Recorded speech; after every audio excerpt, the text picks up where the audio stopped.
para que serve o bezel do relógio? Qual é a função dessa catraca giratória? Como eu faço para utilizar ela para alguma coisa? Tem alguma coisa que eu possa usar no dia a dia? A função dela? O bezel do relógio, ele inicialmente foi projetado para fixar o vidro do relógio. Tipo esse relógio aqui, o da Victorinox, é um relógio que tem um aro fixo aqui, ó, fora da caixa, que ele serve para fixar o vidro e, além de fixar o vidro, compor a estética do relógio, né?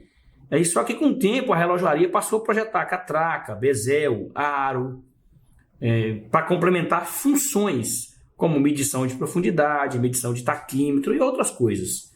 E aí ficou essa mistura aí entre estética e funções. Então o bezel comum para um relógio como esse aqui, geralmente ele está aqui por estética, mas tem algumas funções que dá para você usar nele.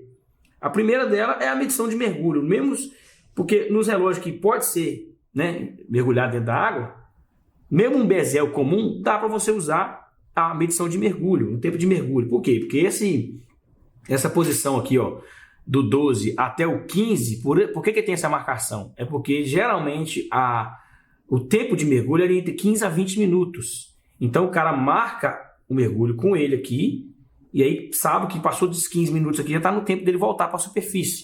Tá vendo? Mas todos que tem essa marcação tem o 15 aqui, ó, indicando isso. Mas como que eu faço para fazer a medição? Eu posso usar ele também para fazer contagem das coisas. Esse dia eu estava lá em casa brincando com meu menino, e minha esposa mexendo na cozinha, e ela entrou lá para dentro e falou assim: olha o feijão para mim aí. Aí o feijão tava lá brincando com ele no chão e tal, e tava só com o relógio, tava com o celular, com nada. Eu tava com esse modelo, com Atlantis azul, com Pagani Design azul. E aí, na hora que começar, pressão na panela, marca para mim 40 minutos. Aí beleza. Aí começou a pressão, escutei o barulhinho. Nossa, o celular aqui tá comigo no chão, brincando com ele no colo, até eu pegar lá para medir, vou esquecer. O que eu fiz?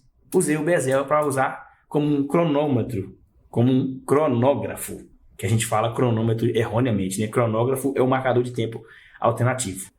E aí o que eu fiz? Por exemplo, vou simular como se fosse neste momento a hora que eu precisava medir.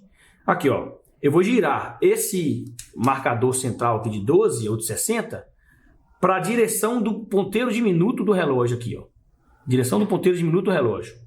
Presta atenção, ó. Eu quero marcar aqui agora quanto tempo que eu estou gravando esse vídeo, quanto tempo que o feijão vai cozinhar lá, que foi o meu caso. Eu vou girando aqui, ó. Coloquei aqui, ó. Marcou aqui, ó.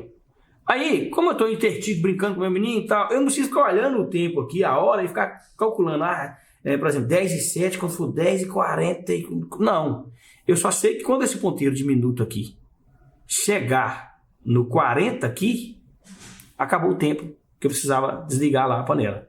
E é assim que eu fiz. Coloquei o tempo e aí vai passando. Eu tô com o relógio no pulso, brincando com a menina, olhar, opa, tá faltando ainda.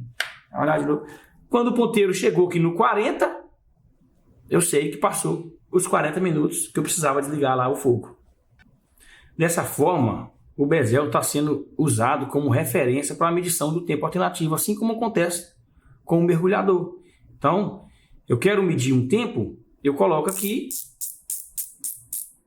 Quando chegar nesse tempo que eu quero 15 minutos. Chegou no 15 minutos, quando o ponteiro de minuto bater no 15 aqui do bezel, aqui fora, eu já sei que passou 15 minutos. Eu quero medir 30 minutos. Quando o ponteiro de minuto bater aqui no 30 do bezel, eu sei que passou 30 minutos. Isso vale para qualquer relógio que tem bezel. Ó. Catraca giratória, ó. Mesma coisa, 10 minutos, 20 minutos, 30 minutos e por aí vai. Nesse raciocínio, eu acabo usando ele tanto como um cronógrafo regressivo quanto um progressivo normal. Por exemplo, eu estou gravando esse vídeo aqui e estou indo gravando, acabou o vídeo. Eu olho aqui, parou no 15, quer dizer, gastei 15 minutos. Parou no 20, eu gastei 20 minutos. O ponteiro parou no 25, eu gastei 20 minutos. O mesmo contexto, né? Você vai observando até o tempo máximo que você precisa ou você vai usando até o tempo todo que você terminou de fazer o serviço. Até uma hora que dá para você marcar, né? Até 60 minutos, vamos dizer assim, que dá uma volta inteira aqui. Então, é uma função legal, não é uma coisa comum das pessoas utilizarem, no bezel comum, estou falando do bezel comum, né? Esse aqui é o bezel comum, Mas eu recentemente precisei de usar essa função com o relógio no pulso ali, e acabei utilizando e pensei em gravar esse vídeo mais direto para vocês aqui mais rápido. Existem alguns bezéis mais complexos, com mais detalhes, com medição de profundidade, como eu falei na abertura aí, tem funções como medição de tempo de voo, cálculos matemáticos, outros bezéis mais complexos. Mas a ideia desse vídeo aqui é o bezel comum, que a maioria dos relógios tem. Eu queria mostrar para vocês aqui, se tem alguma utilidade, qual é a utilidade dele. Essa é uma utilidade legal dele, mas geralmente as pessoas não utilizam isso, porque hoje em dia você tem o celular, você tem marcador de tempo alternativo ali na mão, ali, que é o celular na palma da mão, ou está com relógio digital, já aciona o cronógrafo. Mas eu achei interessante, eu vivi isso aí na prática lá em casa, resolvi fazer para vocês aí, beleza? Gostou do vídeo? Aprendeu pelo menos uma coisa? Gostou de saber dessa curiosidade? Toca no gostei, se inscreva no canal se você ainda não for inscrito. Muito obrigado por chegar até aqui e até o próximo vídeo. Para sair do vídeo, se não deixar um recado, eu vou deixar pelo menos um recadinho para você. Aqui, ó, presta atenção. E aí, você comenta aqui embaixo o que você achou. Como funciona o sistema eletrônico de um relógio? E como fazer o sistema de vedação funcionar eficientemente? E na hora de fazer os testes de vedação, quais ferramentas eu utilizo? Como conversar com meus clientes para valorizar o meu serviço e os relógios dos clientes? No nosso curso de relojoeiro você já tem as respostas para essas perguntas. Você pode olhar no link aqui no primeiro comentário fixado e na descrição dos vídeos. E uma novidade também. Além do curso de relojoeiro completo, a gente tem também agora o nosso grupo VIP no WhatsApp. Caso você tenha uma dúvida específica durante alguma manutenção, você precisa de um atendimento direcionado para você, agora dentro do grupo VIP você pode fazer isso. Seja nosso aluno hoje e torne a sua paixão por relógios uma nova fonte de renda. Espero você lá. Só um lembrete aqui, um lembrete para você que esse relógio aqui, Pagan Design azul, e esse aqui são relógios meus que eu comprei e já fiz testes deles, tá? Depois você dá uma olhada aí, teste de fogo, Ezequias Relojoeiro, você vai encontrar esse aqui, e você vai encontrar aqui, chegou o meu Pagan Design, você coloca aí, chegou o Pagan Design, você vai encontrar esse vídeo, e os links dele eu vou deixar aqui.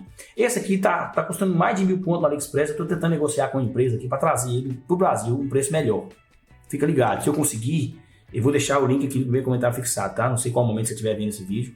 Talvez a gente feche com uma empresa que já tem preço melhor que esse relógio aqui no Brasil e alguns outros modelos também, tá?